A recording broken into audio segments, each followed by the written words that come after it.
Hi everyone, very good morning. এখন ঘড়িতে বাজে হচ্ছে অলমোস্ট 6টা। তো আজকে আমরা একটা নতুন ব্লগ নিয়ে চলে এসেছি। আমরা আজকে যাচ্ছি মায়াপুর ইসকন। তোমরা আমার ভিডিওটাকে দেখতে থাকো।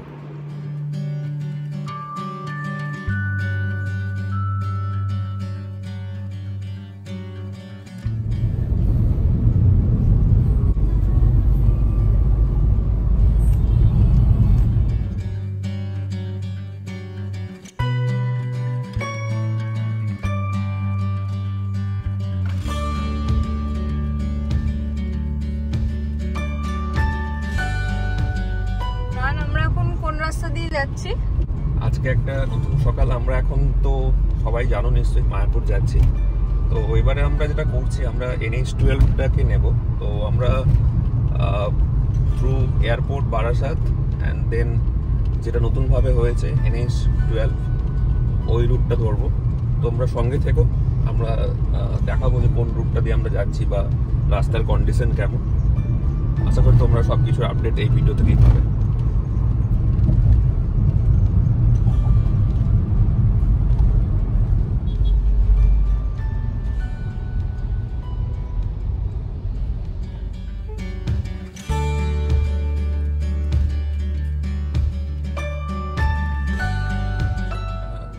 রাস্তাতে দেখানোর জন্য এর বাঁ দিকটা চলে যাচ্ছে তোমাদের দক্ষিণেশ্বর, আর আমরা স্ট্রেট যাচ্ছি টুয়ার্ডস বারাসাত। তো বাঁ দিক দিয়েও NH12 তোমরা মানে NH12 নয়, তোমরা কেউ চাইলে কল্যাণী এক্সপ্রেসওয়ে কানেক্ট করতে পারো, সেটা একটা বিকল্প হয়ে। বাট আমি এখন সকালে এক্সপেক্ট করছি যে বারাসাত মধ্যমগ্রাম রুটটায় অতটা জ্যাম পাবো না। তোমরা চাইলে এখান থেকে লেফট নিয়েও বা আরেকটু আগে থেকে বিরাটি থেকে লেফট নিয়েও তোমরা কল্যাণী এক্সপ্রেসওয়ে ধরতে পারো। কারণ এই যে রুটটা, সামনের রুটটা, এটা তোমার কল্যাণী এক্সপ্রেস হয়ে দিয়ে অনেকে বড় জায়গাগুলিতে গিয়ে NH12 কানেক্ট করে।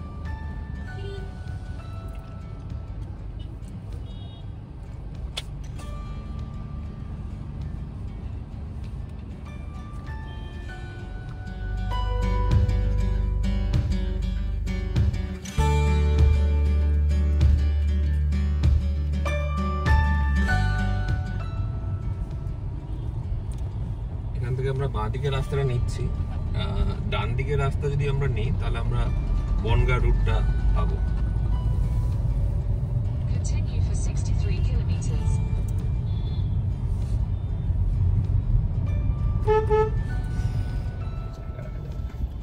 মামনি পেছনে বসে বসে চাল ভাজা খাচ্ছে। জেনারেলি রাস্তায় বেরোলে আমার তো প্রচন্ড খিদে পায়, আর সবসময় মনে হয় কিছু না কিছু একটা খেয়ে মুখ চালাই।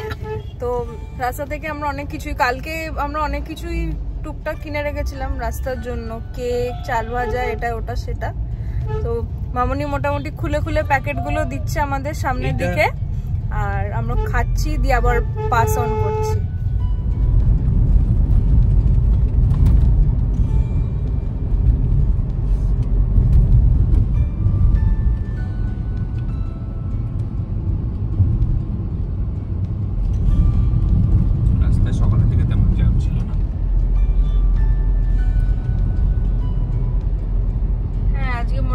রাস্তা খুব একটা জ্যাম নেই, কারণ টাইমিংটা অনেকটাই আমরা মানে আরেকটু হয়তো আগে বেরোনো যেত। ঠিক আছে, এই টাইমে বারাসাতের জ্যামটা এতটাও হয়নি। আমাদের রেল গেটের কাছে একটু জ্যাম খেলাম 5 মিনিট মতো, but overall till now experience ভালো, এরকম কোনো বড় জ্যাম বা কিছুর মতো।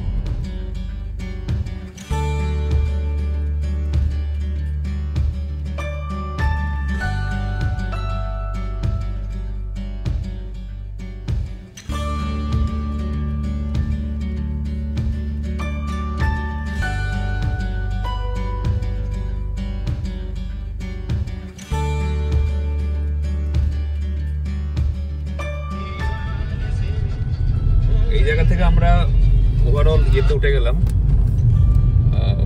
যেটা 4x4 লেনের নতুন রূপে NH12 হয়েছে। আশা করি তোমরা দেখতে পাচ্ছ। তো এর আগে যে লং স্ট্রেচটা ছিল ওইটা পুরো সিঙ্গেল লেন। যদি তোমরা ওই স্ট্রেচটা কষ্ট করে একটু পেরিয়ে আসতে পারো, দেন বাকিটা বাটার স্মুথ। আমার তাই মনে হচ্ছে। এখন যাই না, আগে গেলে আরো বেটার বুঝতে পারবো রাস্তার কন্ডিশন কি, বাট এখন থেকে দেখে তো রাস্তাটা খুব ভালো মনে হচ্ছে। যথেষ্ট ভালো। আর বাকি যে স্ট্রেচটা এসেছিলাম প্রচন্ড জ্যাম, মানে ভীষণ জ্যাম। ওটার জন্য আমাদের টাইমটা ওখানেই অলমোস্ট 1 ঘন্টা চলে গেল এই স্টেজটাতে। আজকে বোধহয় একটু বেশি জ্যাম ছিল। হ্যাঁ, কারণ আমরা জেনারেলি এই রাস্তা দিয়ে তো খুব একটা ট্রাভেল করি না, তাই এখানে ট্রাফিক সিচুয়েশনটা কিরকম এটা আমাদের কাছেও প্রথম এক্সপিরিয়েন্স। যদি তোমরা এই জ্যামটাকে অ্যাভয়েড করতে চাও তাহলে তোমাদের কাছে অপশন রয়েছে। তোমরা চাইলে এয়ারপোর্টের পরেই তোমরা বেলঘরিয়া এক্সপ্রেস থ্রু দিয়ে কল্যাণী এক্সপ্রেস হয়ে নিতে পারো, বিরাটি হয়ে। দেন তোমরা বড় জায়গাগুলি সামনে পড়বে, ওখানে তোমরা কানেক্ট হতে পারো। বা তোমরা আরেকটা করতে পারো যে ওল্ড দিল্লি রোড, যেটা ডানকুনি থ্রু দিয়ে, ওখান থেকে এসে তোমরা মগরা হয়ে STKK রোড ধরে একদম কৃষ্ণনগরের কাছে এসে মিট করতে পারো। কারণ আলটিমেট তোমাকে NH-12-এই আসতে হবে। বাট এই স্ট্রেসটা যদি হয়ে যায়, রিমেনিং যে স্ট্রেসটা আমরা বললাম, ওইটা হয়ে গেলে এই রোডটা তখন সব থেকে বেস্ট অপশন হবে। এই সিঙ্গেল লেনের জন্য অনেকটা টাইম চলে যাচ্ছে। সিঙ্গেল লেনটা 17 কিলোমিটার, বাট 17 কিলোমিটার হলেও কি হবে, এত ট্রাক গাড়ির প্রেসার থাকে যে আমাদের তো বেশ ভালোই 1 ঘন্টার উপরেই টাইম গেল। এটা আমরা কানেক্ট ক্রস করলাম বড় জায়গাগুলি। তো যেগুলো এখানে মেইন পয়েন্ট, বড় জায়গাগুলি, বিরোহী, সেই রকম পয়েন্ট যেগুলোতে আগে মারাত্মক জ্যাম হতো, যারা এই রুট দিয়ে আগে গেছো তারা সবাই জানো। বাট সেই জ্যামগুলো এখন আর হচ্ছে না, কারণ এখন সবকটা মেন পয়েন্টের উপরে ওভারব্রিজ হয়ে গেছে এবং ওভারব্রিজগুলো বোথ সাইডে ফাংশনাল। তো তোমরা যদি কষ্ট করে কোনোভাবে আপ টু বড় জায়গাগুলি পৌঁছতে পারো, দেন তোমরা এই রুটটা ট্রাভেল করো। এটা বেশ রিমেনিং স্টেজটা তোমাদের জন্য খুব আরামদায়ক হবে। এই যে বাঁদিকটা দেখতে পাচ্ছ, কল্যাণী আইজার, এখানে কল্যাণী এইমসটাও রয়েছে, যেটা আমাদের ওয়েস্ট বেঙ্গলের একমাত্র এইমস। তুমি বলো বাঁদিকটা দেখানোর জন্য। এইদিকে তোমাদের এই যে সামনের দিকে যে স্টেজটা চলে যাচ্ছে, এই রাস্তা ধরে কানেক্ট করলে তোমরা এইমসও পাবে। সেম জিনিস তোমরা যদি আবার কল্যাণী এক্সপ্রেসওয়ে দিয়ে আসো, তখনও তোমরা এই রোডটাকে নিতে পারবে।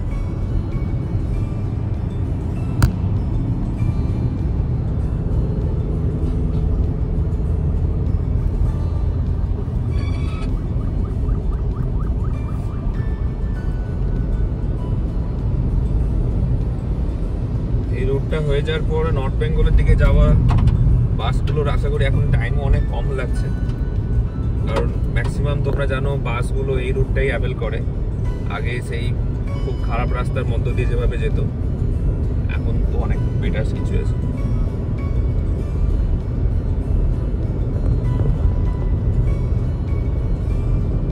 এখানে আরেকটা সামনে তোমরা দেখতে পাচ্ছ এই রুটের প্রথম টোল, কিন্তু যেহেতু এখনো NH-12 ফাংশনাল প্রপারলি হয়নি, কারণ প্রচুর জায়গায় এখনো কাজ চলছে, তাই as per the central government act তোমরা জানো যে যতক্ষণ পর্যন্ত না রুট কমপ্লিট হয় ওরা টোল নিতে পারে না। তাই এখনো টোল রয়েছে, বাট আমাদের টোল দিতে হবে না। তোমরা দেখতে পাবে যে আমরা টোলটা পেরিয়ে যাব। বাট যখন রুটটা পুরোপুরি কাজ হয়ে যাবে, তখন কিন্তু আমাদেরকে এই রুটে কলকাতা থেকে এলে ফার্স্ট টোলটা দিতে হবে।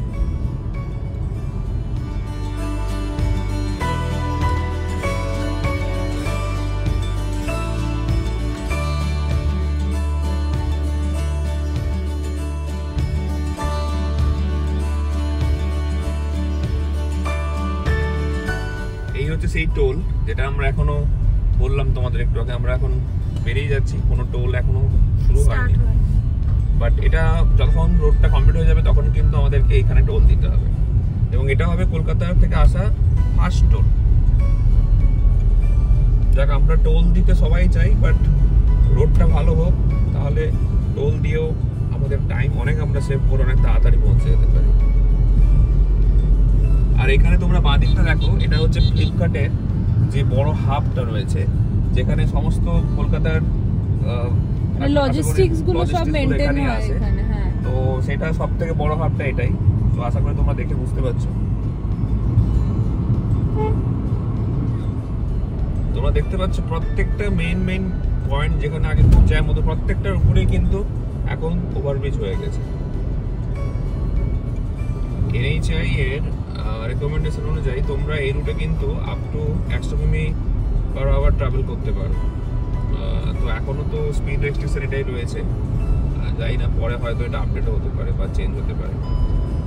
100 কিমি যদিও রয়েছে, বাট আমি বলবো তোমরা তোমাদের যেটা ইজি মনে হবে, তোমাদের জন্য যেটা সুবিধা মনে হবে সেই মতো করো। সবসময় যে ওভার স্পিডিংটা ঠিক নয়।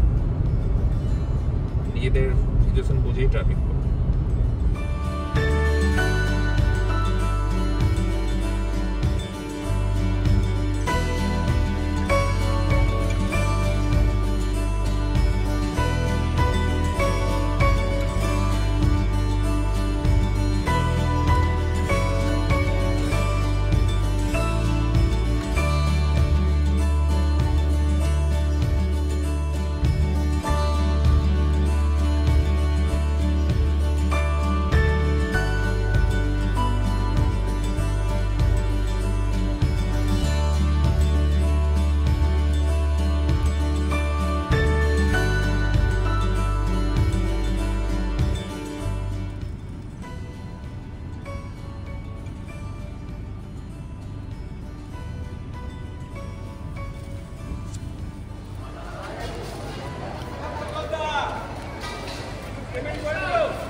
খাবার এখানে সুস্বাদু হলেও সার্ভিস কিন্তু এখানে স্লো।